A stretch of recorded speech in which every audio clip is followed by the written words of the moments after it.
भारत की पार्लियामेंट में अखंड भारत का नक्शा लटका हुआ है, तो वो हड़प करना चाहती है और वो नक्शा उन्होंने अपनी पार्लियामेंट में लगाया हुआ है।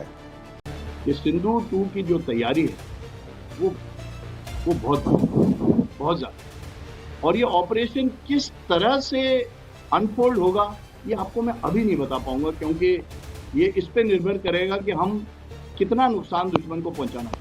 Every war between India and Pakistan, Israel will definitely be standing with India. देख रहे हैं कि जो भारतीय मीडिया है वो ये कह रहा है कि इंडिया इजराइल के साथ मजबूरी तौर पर $8.6 बिलियन के दिफाई मुआहदे करने जा रहा है।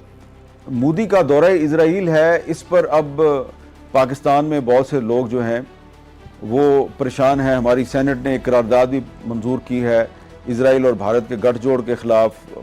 आप सोचिए बॉस, भारत की संसद में आपने मोदी मोदी सुना होगा, इजराइल की संसद में मोदी मोदी के नारे लग रहे हैं। जैसे उसने इस्राएली पार्लियामेंट से जो खिताब में गुफ्तगू की, पाकिस्तान का जिक्र भी हुआ, और नेतन्याहू ने जो वहां नारे लगाए, वो सब इंतहाई अहमियत और पाकिस्तान के लिए खतरे की घंटी है। और मोदी ने, प्राइम मिनिस्टर मोदी ने इसराइल की जो पार्लियामेंट है कैनेसेट, उससे खिताब करते हुए कहा कि हमें आपके दुख का एहसास है कि जो कुछ आपके साथ हमास ने किया है। और फिर उन्होंने कहा कि हमारे साथ भी मुंबई में 26/11 को इसी किस्म की चीज़ हुई थी जिसमें इसराइली भी मारे गए। इजराइल का जो हर तरह का जो रिलेशनशिप है वो इंडिया के साथ होगा, और ये जो एंटी बैलिस्टिक मिसाइल पैक्ट है अगर ये साइन हो जाता है तो जारी बात है इंडिया जो है वो इजराइल की डिफेंस इंडस्ट्री का स्टेक होल्डर बन जाता है। यही चीज तो इंडिया को चाहिए, to attract the Germans, to attract the Europe, to attract the Americans and the British. और पाकिस्तान जारी बात है ये काम कर नहीं सकता। हमारी इजराइल से कभी दोस्ती हो नहीं सकती, हम कभी इजराइल को रिकॉग्नाइज कर नहीं सकते। नमस्कार दोस्तों, स्वागत है आपका भारत नाउ में। दोस्तों, एक तरफ पीएम मोदी का इजराइल दौरा, दूसरी तरफ इंडियन आर्मी की तरफ से फिर से एक बार पाकिस्तान को धमकी कि ऑपरेशन सिंदूर 2.0 जो है वो खत्म नहीं हुआ। इस चीज को लेकर पाकिस्तान के अंदर सबसे ज्यादा डिस्कशन चल रहे हैं, क्योंकि पीएम नरेंद्र मोदी ने इजराइल के साथ $8.6 अरब की डिफेंस डील साइन कर ली, और जिस तरह से इंडियन आर्मी रेडी बैठी हुई है, पाकिस्तानियों को ये डर पूरी तरह से बैठ चुका है कि सिंदूर 2.0 होकर रहेगा। मतलब ये खुद वो अब मानने लगे हैं। जिस तरह से एक के बाद एक डिफेंस टेक्नोलॉजी ली जा रही है, पाकिस्तानियों को ये अंदाजा हो चुका है कि ये सारी टेक्नोलॉजी, सारी मिसाइल, एयर डिफेंस सिस्टम, ये सारा कुछ उन्हीं के लिए है। और कहीं ना कहीं अब ख्वाबों में भी पाकिस्तानियों को अपनी मौत नजर आ रही है। जिस तरह से पाकिस्तानियों ने पूरी दुनिया में जाकर डींगे मारी है कि हमने युद्ध जीत लिया है, भारत को हरा दिया है, अब जिस तरह से भारत एक के बाद एक चीजें खरीदते जा रहा है, पाकिस्तानियों का हार्ट बीट जो है वो उससे भी ज्यादा बढ़ते जा रहा है।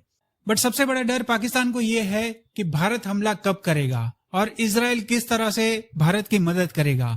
इस चीज को लेकर सबसे ज्यादा सवाल पाकिस्तान के अंदर पूछे जा रहे हैं। इस्राएली प्राइम मिनिस्टर ने कहा कि रेडिकल इस्लाम के खिलाफ इसराइल के अलावा अगर कोई दूसरी बड़ी कुव्वत है तो वो भारत है, इसलिए हमारे ताल्लुकात फितरी तौर पर इतने मजबूत हैं।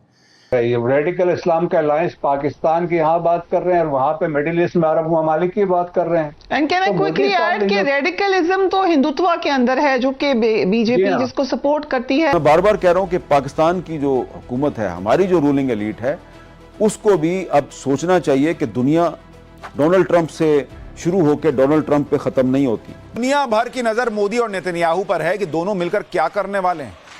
नरेंद्र मोदी के इस दौरे की गजब चर्चा इसलिए भी हो रही है क्योंकि नरेंद्र मोदी उस वक्त इजराइल गए हैं जिस वक्त डोनाल्ड ट्रंप ईरान पर बंदूक ताने बैठे। जिस इलाके में नरेंद्र मोदी गए हैं, लड़ाई उसी इलाके में होनी है बॉस, एक तरीके से। लेकिन नरेंद्र मोदी के इजराइल दौरे से सांसें तो पाकिस्तान की भी अटकी हुई है, क्योंकि इजराइल और भारत दोनों पाकिस्तान के लिए काल है।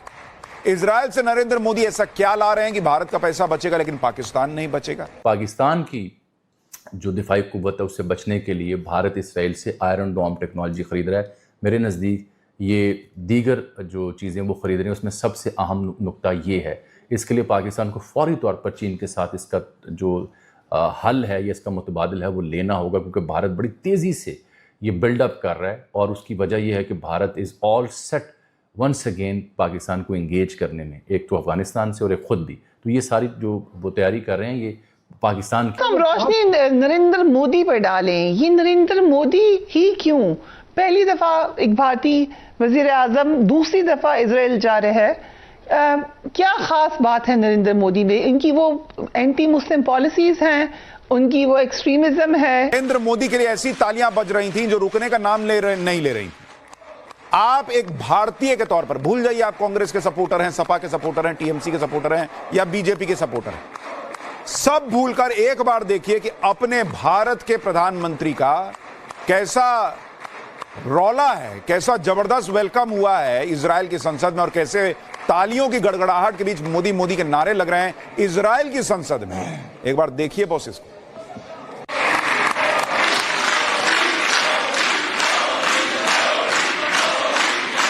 ये इंतहाई ख़तरनाक गठजोड़ और ख़तरनाक इत्तेहाद है जो मार्ज़ वजूद में आ रहा है। पाकिस्तान को इंगेज किया जाएगा अफ़गानिस्तान के थ्रू, पाकिस्तान में दहशतगर्दी बढ़ाई जाएगी, पाकिस्तान के लिए तैयारी भारत खुद कर रहा है दिफाई निज़ाम तगड़ा करने के बाद, और साथ ये असलहा बारूद और आयरन डोम और जहाज़ लेने के बाद।